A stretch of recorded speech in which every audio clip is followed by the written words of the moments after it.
একজন কৃষক, সে নির্জন একটা কুটিরে বাস করে। সে আল্লাহর সৃষ্টি নৈপুণ্যতা বুঝুক আর না বুঝুক, আকাশ কেন সৃষ্টি হলো, জমিন কেন সৃষ্টি হলো, এই কথা যদি জিজ্ঞাসা করা হয় কৃষককে, সে তো ভালো করে তা বুঝবে না।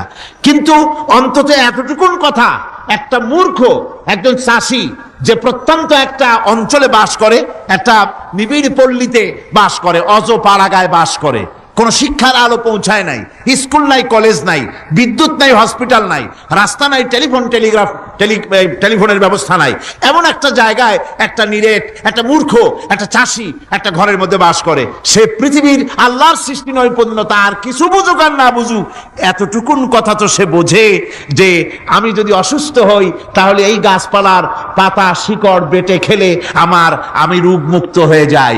আমি প্রচন্ড রৌদ্রে যখন পুড়ি গাছের তলায়, আমি ছায়া নিলে পরে আমি তখন আরাম পাই, ঠান্ডা পাই।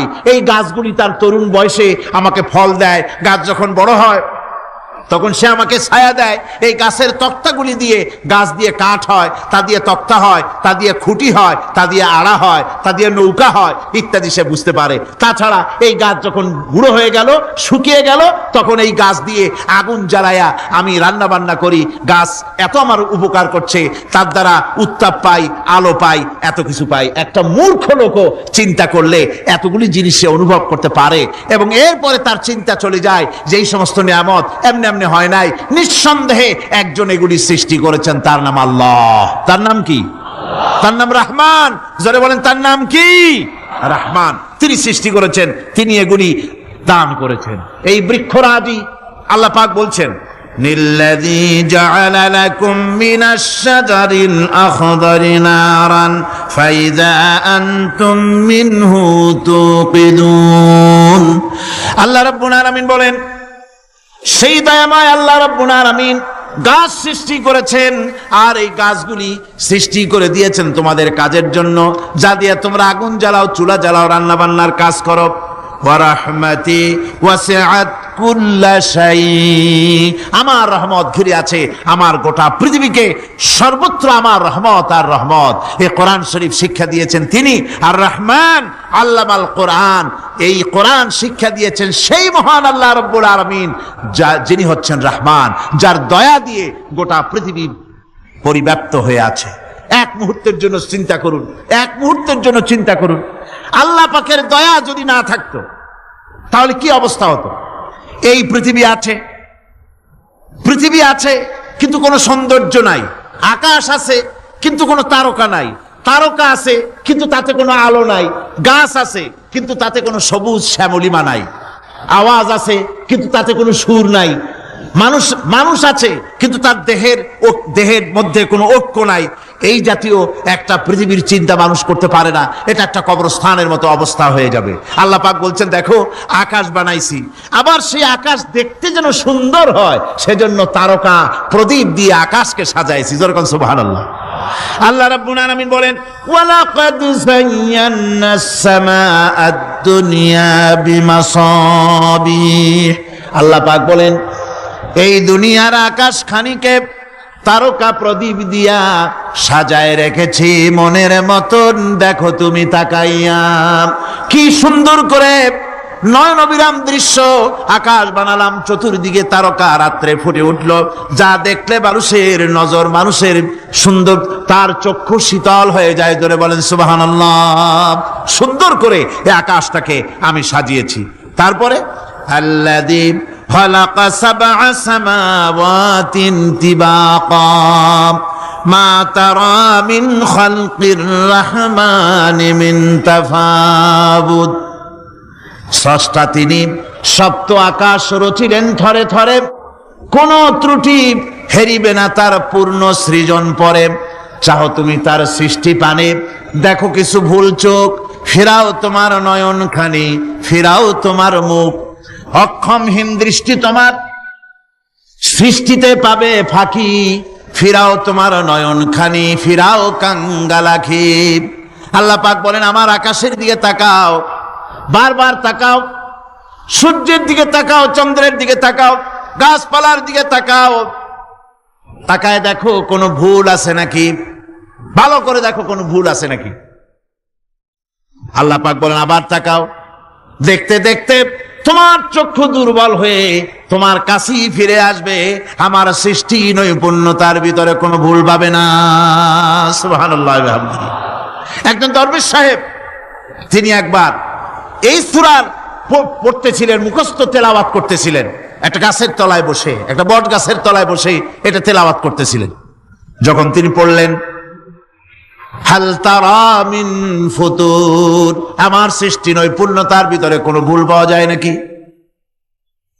দরবেশ সাহেব চিত হয়ে শুয়ে শুয়ে তেলাওয়াত করতেছেন আর বলছেন, আল্লাহ রাব্বুল আলামিন, তোমার সৃষ্টি নৈপুণ্যতার ভিতরে কোনো ভুল ধরার ক্ষমতা তো কোনো মানুষের নাই। তবে একটা জিনিস আমার নজরে পড়ল, এই যে বিরাট বট গাছটা, পৃথিবীতে যত গাছ আছে যেমন গাছ তেমন ফল, তাল গাছটা যেমন ফলও তেমন, নারকেল গাছটা যেমন ফলটাও তেমন, কিন্তু এত বড় বিশাল বট গাছ ফল হতেছে ছোট্ট ছোট্ট ট্যাবলেটের মতো। গাছটা যেমন ফলটা তেমন হয়নি। আল্লাহ এটা ভুল না, তুমি বলেছো যে দেখো কোনো ভুল টুল আছে নাকি, তুমি ভুল তো না, আমার চোখে এটা লাগলো, যেমন গাছ তেমন ফল হয় না। দরবেশ সাহেব শীত হয়ে শুয়ে শুয়ে তেলাওয়াত করছেন, মনের মধ্যে এই চিন্তা আসলো, গাছটা যেমন তেমন ফলটা হলো না। দরবেশ সাহেব বলেন, এই চিন্তা করতেছি, হঠাৎ করে একটা দমকা হাওয়া বয়ে গেল, ডালে ডালে বাড়ি লেগে গেল, একটা আদা পাকা বটের ফল অনেক উপর থেকে বৃন্তচ্যুত হয়ে চট করে এসে আমার নাকের উপরে ফট করে পড়লো। নাকের উপরে এমন ভাবে পড়ছে, নাকটা জ্বলে উঠছে। আমি সেজদায় পড়ে গেলাম।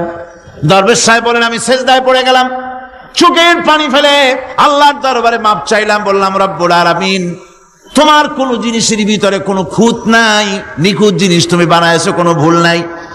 আমি চিন্তা করেছিলাম নারকেল গাছ যেমন তার ফলও তেমন, তাল গাছ যেমন তার ফলও তেমন, বট গাছটা যেমন তেমন ফল।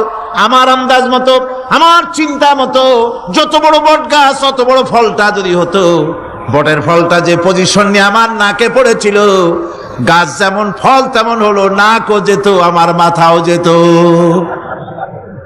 আল্লাহ রাব্বুল আলামিন বলেন, দেখো বান্দা, আমার সৃষ্টি নৈপুণ্যতার মধ্যে কোনো ভুল পাবে না। সুবহানাল্লাহ বিহামদি, কোনো ভুল নাই, বারবার তাকাও, কোনো ভুল পাবে না। আল্লাহ সুবহানাহু ওয়া তাআলা সুন্দর করে বানিয়েছেন, যা দেখবেন শুধু সুন্দর আর সুন্দর। সুবহানাল্লাহ বলেন, শুধুই সুন্দর। ফুলের সৌন্দর্য দেখেন, গাছের সৌন্দর্য দেখেন, জমিনের সৌন্দর্য দেখেন, পাখির সৌন্দর্য দেখেন। আল্লাহ পাক যা বানালেন সবগুলিকে আল্লাহ পাক সুন্দর করে করে সৃষ্টি করেছেন, সব গুছিয়ে গুছিয়ে সুন্দর করে করে বানিয়েছেন, অসুন্দর করে কিছু বানান নাই। ফুল দেখতে কত সুন্দর, ফুলের থেকে ফল হয়, সে ফল হওয়ার জন্য ফুলের পুংকেশর আর স্ত্রী কেশরের মিলন ঘটতে হয়। তো ফুল তো আর চলতে পারে না, এই মিলনটা কেমনে হবে? এই জন্য আল্লাহ পাকের রুচি দেখেন, আল্লাহ পাকের রহমত দেখেন, আল্লাহর কুদরত চিন্তা করুন। সুবহানাল্লাহি বিহামদিহি। ফুল সুন্দর জিনিস, ফুলের চাইতে আর কিছু সুন্দর আছে নাকি? এত সুন্দর ফুল, এই পুংকেশর এবং স্ত্রী কেশরের বিনিময়টা কে করবে? এইটা করার জন্য আল্লাহ পাক এই দায়িত্ব তেলাপোকাকে দেন নাই, দিছেন নাকি? আরশোলাকে দিছেন, সার পোকাকে দিছেন, উই পোকাকে দিছেন, তাতে ফুলের ইজ্জত নষ্ট হবে। ফুল যেমন সুন্দর, আল্লাহর রুচি, আল্লাহ রাব্বুল আলামিনের সৌন্দর্য বোধ কত বিরাট, কত মহান আল্লাহ পাক।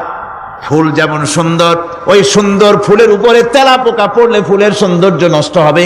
এই জন্য আল্লাহ পাক ফুল যেমন সুন্দর, ওই পুংকেশর আর স্ত্রী কেশরের মিলন ঘটাবার জন্য রব্বুল আলামিন সুন্দর প্রজাপতির ব্যবস্থা করেছেন। ফুল যেমন সুন্দর, প্রজাপতিও সুন্দর। প্রজাপতির ডানায় কোন শিল্পী কোন তুলি দিয়ে এত রং লাগালো? সুবহানাল্লাহি বিহামদিহি, সুবহানাল্লাহি বিহামদিহি। আল্লাহ পাক বলছেন, এমনি সুন্দর করে বানালাম, মানুষ বানাইছি, সে মানুষের সৌন্দর্য দেখো। দুইটা চোখ দিলাম দেখার জন্য, চোখ কি জন্য? এখন এই চোখ দুটা যদি কুমিরের মতো আল্লাহ গোল বানাই দিতেন, চোখ গোল এইরকম কুমিরের মতো দেখতে বিশ্রী হতো। চোখ দুটোকে আল্লাহ টানা টানা করেছেন, চোখের উপরে ভুরু লাগিয়েছেন, তাতে আবার পশম দিয়েছেন, চোখে পিসি দিয়েছেন, চোখের ভিতরে মণিটা কালো করেছেন, তার চতুর্দিকে সাদা অংশকে নীলাভ করেছেন যাতে কালোটা আরো ফুটে ওঠে। সুবহানাল্লাহ বিহামদি। কত সৌন্দর্য আল্লাহ রাব্বুল আলামিন মানুষকে দিয়েছেন। আল্লাহর রহমতের ওয়াজ সারা বছর করলেও তো ফুরাবে না, এত রহমত, এত দয়া আল্লাহ সুবহানাহু ওয়া তাআলার। মানুষ আল্লাহ কি সুন্দর করে বানালেন। একবার একজন দরবেশ সাহেব রাস্তা দিয়ে যাচ্ছেন, প্রতিমধ্যে তিনি দেখতে পেলেন নদী থেকে এক কলসি পানি নিয়ে এক যুবতী সুন্দরী মেয়ে রাস্তা বেয়ে যেতেছে। দরবেশ সাহেব দাঁড়ায় গেলেন আর ওই যুবতীর দিকে এক নজরে তাকায় আছেন, চোখে পলক দেয় না। এরপরে যুবতী থমকে দাঁড়ায় গেল। আধা বুড়া মানুষ, দাড়ি অর্ধেক পাইকে গেছে, দেখতে দেখায় খুব বুজুর্গ মানুষ, কিন্তু রাস্তায় আমার একা পাইয়া এমনি করে তাকিয়ে আছে আর চোখ দিয়েও তো পানি পড়ে। ব্যাপারটা কি? দরবেশ কাঁদে কেন? প্রতিমধ্যে আমাকে একা পেয়ে দরবেশ কাঁদে কেন, তাকিয়ে আছে কেন? মহিলার চিন্তা জাগলো। শেখ সাদী রহমতুল্লাহ আলাইহি ঘটনা লিখেছেন, বাংলা কবিতার অনুবাদ করেছেন। একদা সুখদায়ক প্রমোদা বদন, দর্শন করি মম ঝরিল নয়ন। হেসে কহে সেরূপসী সবিস্ময় মন, কহ দেখি মহাশয় কহ কি কারণ। বিষয় বিরাগী তুমি ভুবনে প্রচার, কি হেতু জন্মিল তব মানস বিকার।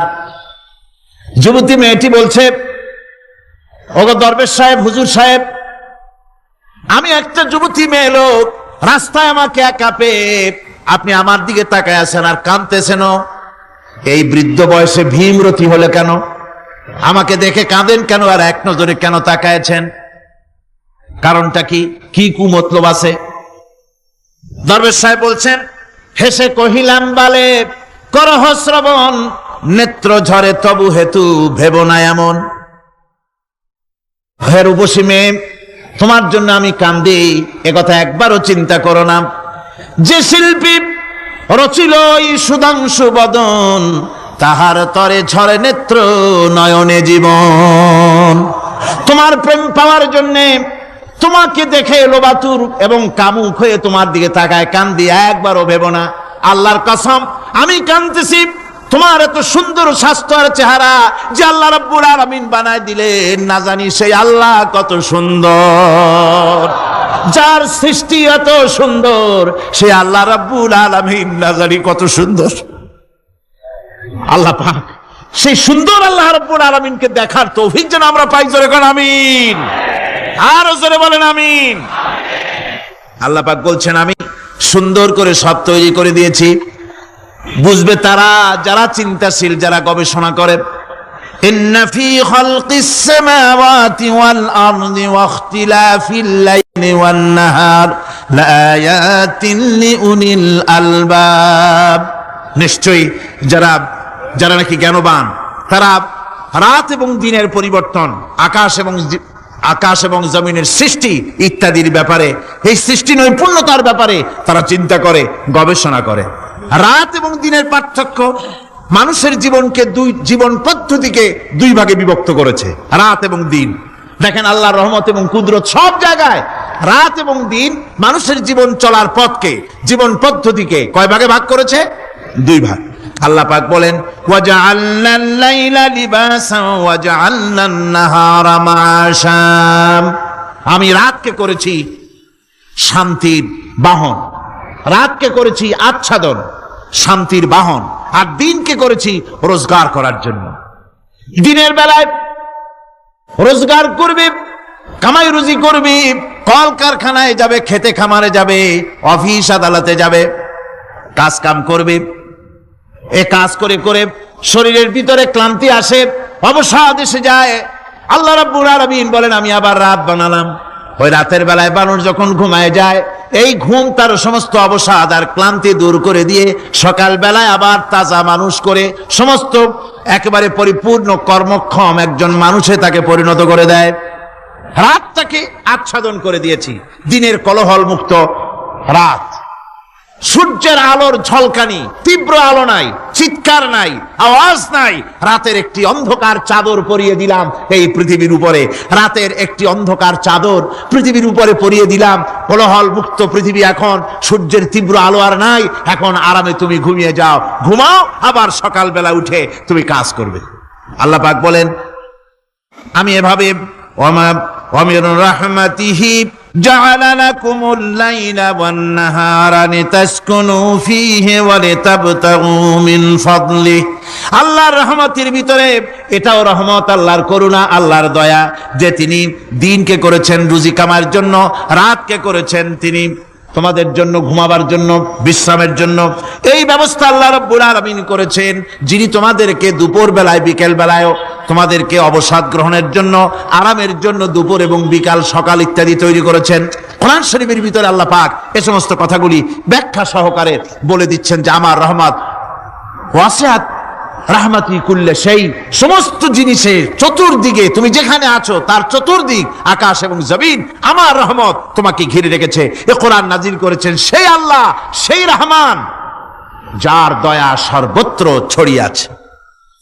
আল্লাহ পাক বলছেন, এরপরে তোমাকে সৃষ্টি করলাম, জমিন সৃষ্টি করলাম খাবারের জন্য। আমার রহমতের বিষয়টা দেখো, আমি এমন দয়াবান, এমন মেহেরবান। এবার তোমার খাবারের জরুরত হলো, তুমি কি খাবে? সেজন্য এই জমিনে ফসলের ব্যবস্থা আমি আল্লাহ করেছি। জোরে বলেন সুবহানাল্লাহ। জমিন শুকায় গেছে, বৈশাখ মাসের, জ্যৈষ্ঠ মাসের প্রচন্ড রৌদ্রের তাপে জমিন শুকায় গেছে। এই জমিনে তুমি ফসল ফলাবে কি করে? যদি না পানি দিয়ে জমিনটারে ভিজায় দেই। আল্লাহ বলেন, জমিন ভিজাবার দায়িত্ব আমি নিলাম। আল্লাহুল্লাযী আরসালার রিয়াহা ফাতুসিরু সাহাবা। সমুদ্রের পানি, লবণাক্ত পানিগুলি বাষ্পীয় আকারে উত্থিত হয়ে যায়, মেঘমালায় পরিণত হয়ে যায়। বাতাসকে বলি, এই মেঘকে টেনে নিয়ে যাও অমুক জায়গার উপরে। মেঘ চলে এলো। আল্লাহ বলেন, ফাসুকনাহু ইলা বালাদিন মাইয়িতিন ফাআহইয়ানা বিহিল আরদা বাদা মাউতিহা কাযালিকান নুশুর। আল্লাহ পাক বলছেন, বৃষ্টির পানি পড়ল, মরা জমিন জিন্দা হয়ে গেল। এই মরা জমিন জিন্দা হলো। এরপরে তুমি বীজ বপন করলে, ধান বপন করলে, গম বপন করলে, মাটির খাসলাত হলো সব পচায় দেওয়া। মাটির খাসলাত কি? কথা বুঝেন না? মাটির ধর্মটা কি? পচায় দেওয়া। যা রাখেন পচে যাবে, লোহা রাখেন জং ধরে যাবে, পাথর রাখেন আস্তে আস্তে, এ ধরনের যেসব জিনিস রাখেন আস্তে আস্তে করে ধ্বংস হয়ে যাবে, পচে যাবে। ওই মাটির ভিতরে ধান এবং গম, আপনার ফসল, আপনার খাদ্য, আপনার রিজিককে আমানত করে দিলেন। আল্লাহ পাক ওটাকে হেফাজত করলেন। এরপরে ওর ভিতর থেকে পাতা অঙ্কুরিত হয়ে বেরিয়ে এলো। এখন কেউ যদি বলে, আল্লাহ যদি পানি না দেন, আল্লাহ যদি বৃষ্টিটা না দেন, তাহলে আমার অসুবিধাটা কি? আল্লাহ বলেন, দেখো বৃষ্টিটা তো আমি দিলাম। বৃষ্টিটা কে দিলেন? আল্লাহ পাক বলেন, আফারাআইতুমুল মাআল্লাযী তাশরাবুন আনতুম আনজালতুমুহু মিনাল মুজনি আম নাহনুল মুনজিলুন। তোমরা যে পানি পান করো, আকাশ থেকে এই পানিটা কে বর্ষণ করে? তুমি করো না আমি করি? কে করে জোরে কোন? আল্লাহ পাক বলছেন, আমি পানি বর্ষণ করি। সেই পানিটা, এই যে বঙ্গোপসাগরের পানি, আপনাদের কর্ণফুলীর পানি, মিষ্টি না নোনা? কি পানি জোরে কোন? এই নোনা পানি আকাশে উঠলো। আল্লাহ পাক বলেন, ইচ্ছে যদি করতাম, লাউ নাশাউ জাআলনাহু জাজান ফালাউলা তাশকুরুন। পানি উঠালাম, নোনা পানি, ইচ্ছে করলে লবণাক্ত অবস্থায় অবতীর্ণ করে দিতে পারতাম, জমিনের ফসল সব নষ্ট হয়ে যেত। কিন্তু আমি নোনা পানি উঠাইয়া ওই পানিগুলিকে মিষ্টি করে আমি নাজিল করে, জোরে কান সুবহানাল্লাহ, মিষ্টি পানি অবতীর্ণ করে দিলাম। এখন মানুষ বলে, আল্লাহ পানি না দিলে কি হইতো? আমাদের খাল আছে, বিল আছে, সাগর আছে, নদী আছে, পুকুর আছে, হাওড় আছে, টিউবওয়েল আছে, ডিপ টিউবওয়েল আছে। আল্লাহ বৃষ্টি না দিলে তো কি হয়ে গেল আমাদের? আল্লাহ পাক জবাব দিয়েছেন, কুল আরাআইতুম ইন আসবাহা মাউকুম গাওরান ফামান ইয়াতিকুম বিমাইন মাইন। বলো দেখি, সবে শুকাইয়া যদি যায় এই জমিনের পানি, তাহলে হেথায় তটডির ধারা কে দিবে সবারে আনি। টিউবওয়েলের পানি, পাতালের পানি, দরিয়ার পানি, সাগরের পানি, হাওরের পানি, বিলের পানি সব যদি আমি আল্লাহ শুকায় দেই, আমি আল্লাহ ছাড়া এমন কোন শক্তি আছে যে মরা গাঙ্গে নতুন করে পানির জোয়ার এনে দিতে পারে? আছে কেউ? কেউ নাই। আল্লাহ পাক বলেন, দেখুন আমার রহমত, এভাবে করে আমি পানি দিলাম, বৃষ্টি দিলাম, এবার গাছ উঠলো, বীজ বপন করছিল, গাছ উঠলো। আনতুম আনশাতুম শাজারাতাহা আম নাহনুল মুনশিউন। মাটি থেকে এই গাছকে কে উদ্গত করে দিল? ভাই বেটা, কে দিল? তুমি দিছো না আমি দিয়েছি? কে দিয়েছে? জোরে কর, জোরে চিল্লা এখন, কে দিল? আল্লাহ পাক বলেন, গাছ উদ্গত করে দিলাম, গাছ এবার বড় হলো। এই গাছ আল্লাহ রাব্বুল আলামিন এই গাছ তৈরি করলেন। এই গাছ শুধু আপনার জ্বালানি দেয় না, গাছ শুধু ফল দেয় না, এই গাছ মানুষের জন্য, গাছ হচ্ছে বন্ধু। মানুষের জন্য গাছ কি? জোরে কোন কি? বন্ধু। সেই বন্ধুরে জন্মের কাটা কাটবেন নাকি? এই গাছ তৈরি হচ্ছে। গাছ বন্ধু কি করে? গাছ বন্ধু হচ্ছে আমরা যে শ্বাস প্রশ্বাস নেই, মুখের থেকে নাকের থেকে যে শ্বাসটা ফেলি, সেটা হচ্ছে আমরা গ্রহণ করি বাতাস থেকে অক্সিজেন, ছেড়ে দেয় কার্বন ডাই অক্সাইড। এটা হচ্ছে বিষ। এটা কি? আমরা নিলাম পরিশুদ্ধ অক্সিজেন, নিলাম, ছেড়ে দিলাম এটাকে বিষ করে, এই বিষটা ছড়িয়ে গেল। এখন এই বিষ যদি আল্লাহ পরিশুদ্ধ করার কোন ফ্যাক্টরি না বানাতেন, তাহলে পৃথিবীর সমস্ত প্রাণী মরে যেত। সুবহানাল্লাহ কইতে ইচ্ছে করে না? আল্লাহ পাক কি ব্যবস্থাটা করলেন! কোন দুনিয়ায় ফ্যাক্টরি নাই, মানুষ যে বিষাক্ত করে দেয় আবহাওয়াকে, সেটাকে রিফাইন করার ব্যবস্থা মানুষের কাছে নাই। আল্লাহ ব্যবস্থা করেছেন কি?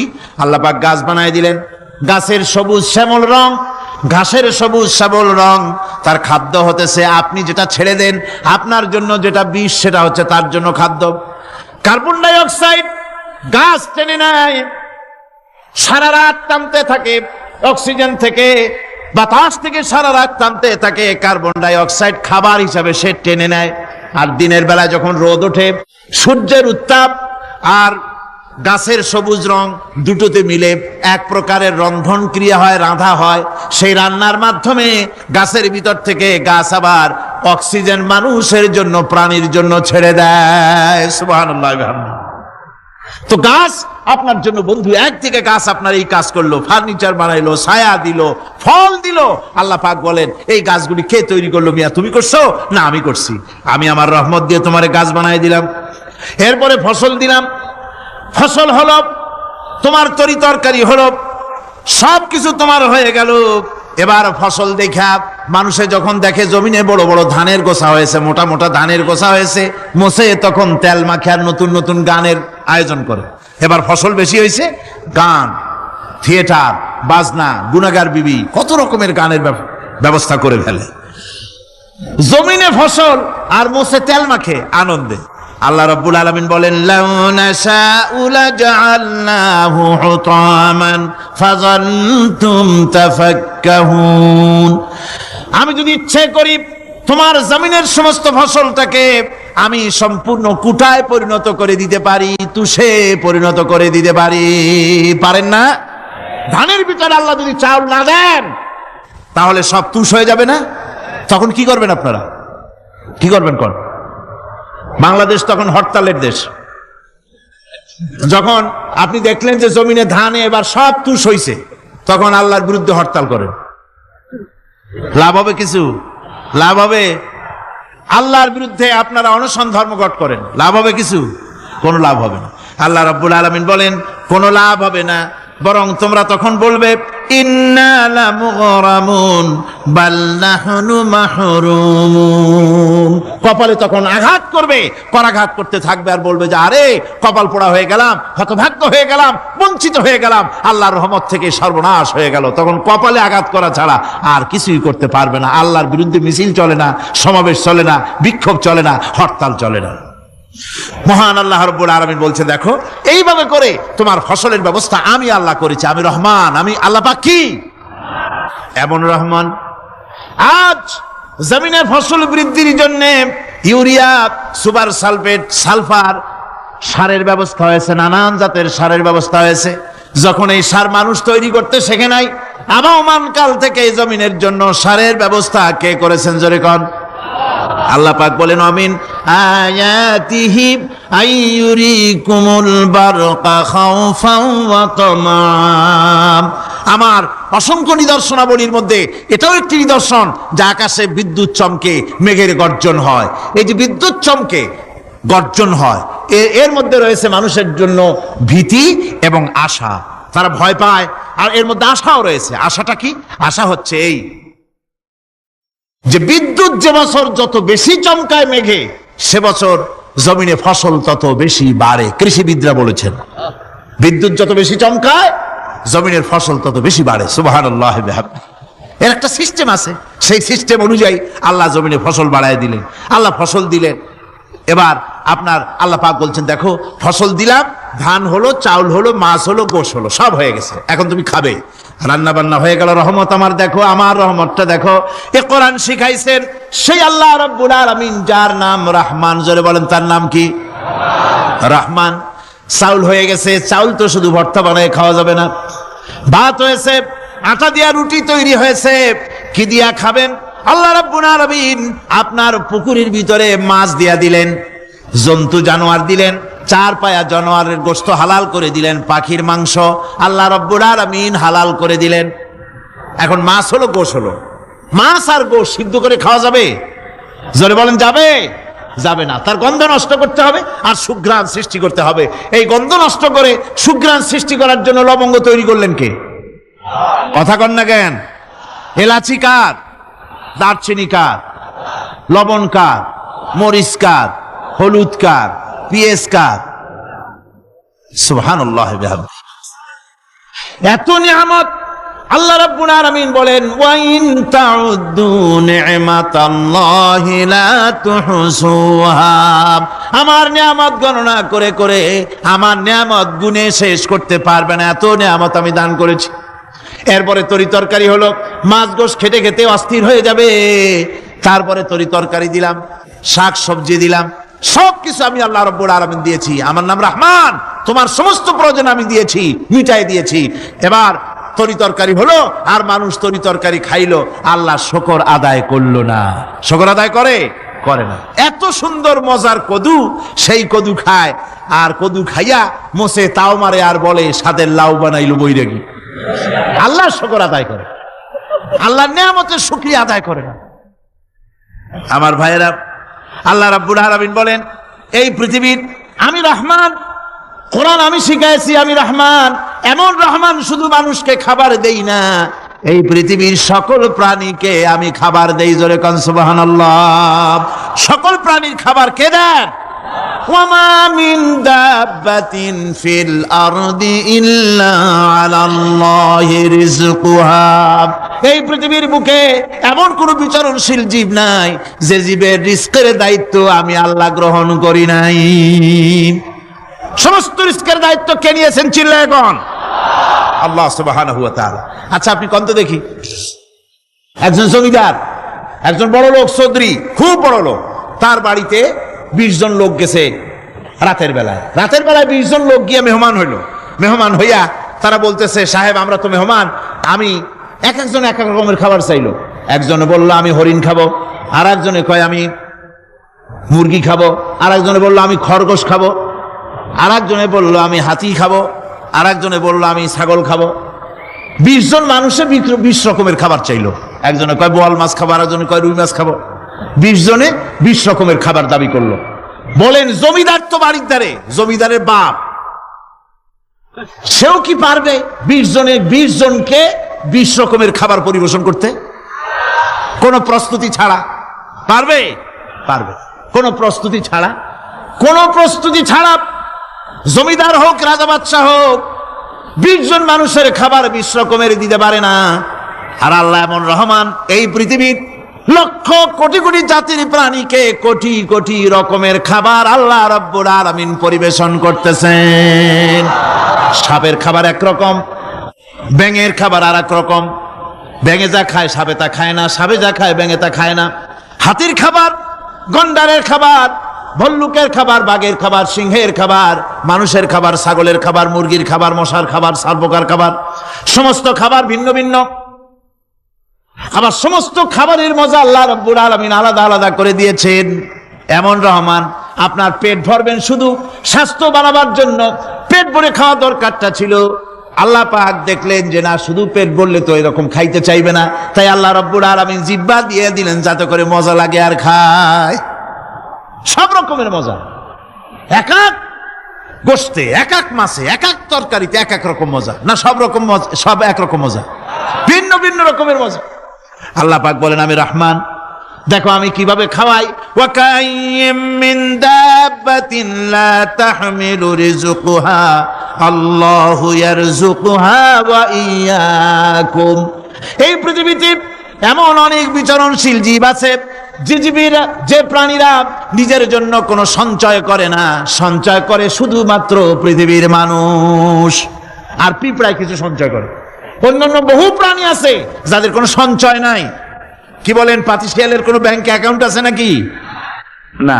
শীতের মৌসুমে পাতিশিয়াল আইসা ব্যাংকের ম্যানেজারকে বলে না যে কয়েকটা মুরগি আনছি, আমার নামে একটা অ্যাকাউন্ট ওপেন করেন, বৃষ্টির সময় আমি যেন ওগুলো উঠাইয়া পাইকারি দরে খাইতে পারি। ওর কোনো খাবার নাই, সঞ্চয় নাই। এ ধরনের পাখির সঞ্চয় নাই, পশুর সঞ্চয় নাই। মহান আল্লাহ রাব্বুল আলামিন তিনি বলছেন, সকালবেলায় পাখি তার বাসা দিয়া ক্ষুধার্ত পেট নিয়ে পাখিগুলি উড়ে চলে যায়। সাপ তার গর্ত থেকে বের হয় খালি পেটে, পাতি শ্রীগল খাঁটি পেট নিয়ে গর্ত থেকে বেরিয়ে যায়। তিমির মতো অত বড় প্রকাণ্ড প্রাণী, হাতির মতো প্রকাণ্ড প্রাণী, গরিলা, শিম্পাঞ্জি, ওরাংওটাং, পিঁপড়া থেকে শুরু করে নিয়ে প্রকাণ্ড তিমি পর্যন্ত সমস্ত প্রাণীগুলি সকালবেলায় খালি পেটে বেরিয়ে যায়।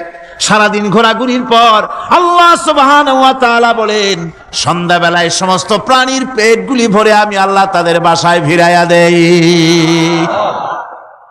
আমি রহমান, এভাবে করি আমি আল্লাহ রাব্বুল আলামিন খাবারের বন্দোবস্ত করি, পড়ার বন্দোবস্ত করি, থাকার ব্যবস্থা করি। ইয়া আইয়ুহান নাসু যুকুরু নি'মাতাল্লাহি আলাইকুম হাল মিন খালিকিন গায়রুল্লাহ ইয়ারযুকুকুম মিনাস সামাই ওয়াল আরদ। ও পৃথিবীর মানুষেরা, ওই আল্লাহর স্মরণ করো, আল্লাহর নিয়ামতের শুকরিয়া আদায় করো যে আল্লাহ তোমাকে আকাশ থেকে, জমিন থেকে রিজিক দেন। ওই আল্লাহ ছাড়া আছে কি কেউ যে তোমাকে আকাশ থেকে রিজিক দেয়, জমিন থেকে রিজিক দেয়? লা ইলাহা ইল্লা হুয়া ফাআন্না তুফাকুন। ওই আল্লাহ ছাড়া কোনো ইলাহা নাই, কেন তোমরা বিভ্রান্ত হও? সেই আল্লাহর দিকে ফিরে আসো। আল্লাহ বলছেন, এভাবে আমি সমস্ত পৃথিবীর মানুষের রুজি রুটির বন্দোবস্ত করি, সমস্ত প্রাণীর রুজি রুটি ব্যবস্থা করি, আমি সেই রহমান। সুবহানাল্লাহ বিহামদি। ওয়া ইলাহুকুম ইলাহু ওয়াহিদ লা ইলাহা ইল্লা হুয়ার রহমানুর রহিম। এই হচ্ছেন তোমাদের আল্লাহ। সুবহানাল্লাহ। আল্লাহ বলছেন, ওয়া ইলাহুকুম ইলাহু ওয়াহিদ, তিনি হচ্ছেন এক আল্লাহ, এক ইলাহ, যিনি ছাড়া কোনো ইলাহা নাই। তিনি হচ্ছেন রহমান। তিনি কি? রহমান। তিনি হচ্ছেন রহিম। তিনি তোমাদের সব কিছুর ব্যবস্থা করে দিয়ে থাকেন, কোনো জিনিস তোমাদেরকে বঞ্চিত করেন না। এই রহমান এমন রহমান যিনি তোমাদের সমস্ত নিয়ামত পূর্ণ করেন। আর রহমান এমন রহমান যে শুধু আপন আপন লোক দেখে তালাশ করে করে দেয় না, সকলকে দেয়। যারা নামাজ পড়ে তাদের দালান কোটা বেশি হয়, যারা তাহাজ্জুদ পড়ে তাদের ব্যাংকে টাকার অভাব নাই, যারা হজ করে যাকাত দেয় তারা টাকার জ্বালায়, পয়সা কড়ির জ্বালায় অস্থির। এরকম নাকি? না, বরং নামাজ রোজা হজ যাকাত যারা করে বেশি খাঁটি মুসলমান, তাদের অভাব অভিযোগ আরো বেশি। যাদের কাছে নামাজ নাই, রোজা নাই, আল্লাহ পরকালের চিন্তা নাই, তাদের টাকা পয়সা, সোনা দানা, জায়গা জমিন, সৌন্দর্য, সুখ আর আরো অনেক বেশি। বরং এদের কম। আপন লোকের চাইতে শত্রুকে বরং আল্লাহ পাক বেশি দেন। আপন লোক মানে যারা দিনদার, ইমানদার, পরহেজগার, নামাজি, এরা বরং কম পায়, ওরা বরং বেশি পায়। এমন কেউ নাই পৃথিবীতে শত্রুকে ডেকে বলবে আয় তোরেও দেই, কেউ নাই, একমাত্র আল্লাহ রাব্বুল আলামিন যিনি সকলকে দেন। এই পৃথিবীর কোনো মূল্য আল্লাহ রাব্বুল আলামিনের কাছে নাই, একটা মশার দানার তুল্য মূল্য নাই। সেজন্য আল্লাহ পাক সকলকে নেয়ামত দেন, সকলকে ব্যবস্থা করেন। তাই এই কোরআন শরীফ আল্লাহ পাক তার মানুষের প্রতি এত দয়া মানুষের প্রতি, যে আল্লাহ পাকের দয়াটা কার? জোরে চিল্লা এখন, দয়াটা কার? এত দয়া যে আল্লাহ পাকের মানুষের প্রতি রাস্তা চলার জন্য রাস্তা তৈরি করে দিলেন।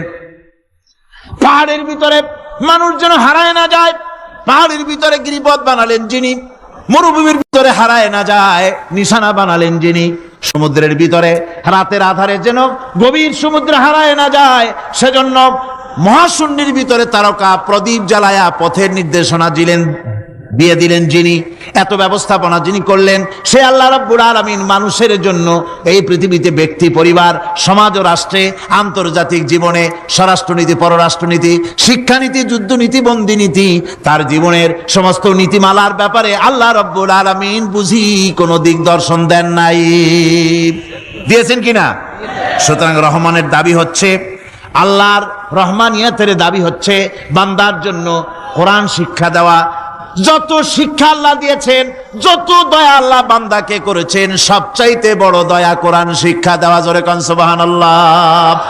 যত দয়া, যত নিয়ামত, যত রহমত আল্লাহ বান্দাকে করেছেন, তার মধ্যে শ্রেষ্ঠ রহমত, শ্রেষ্ঠ দয়া, শ্রেষ্ঠ করুণা মানুষের জন্য, আল্লাহর এই পৃথিবীর মানুষের জন্য সবচাইতে শ্রেষ্ঠ দয়া কি? জোরে বলেন কি? কোরআনের শিক্ষাই হচ্ছে আল্লাহ পাকের এই মানুষের জন্য সর্বশ্রেষ্ঠ দয়া।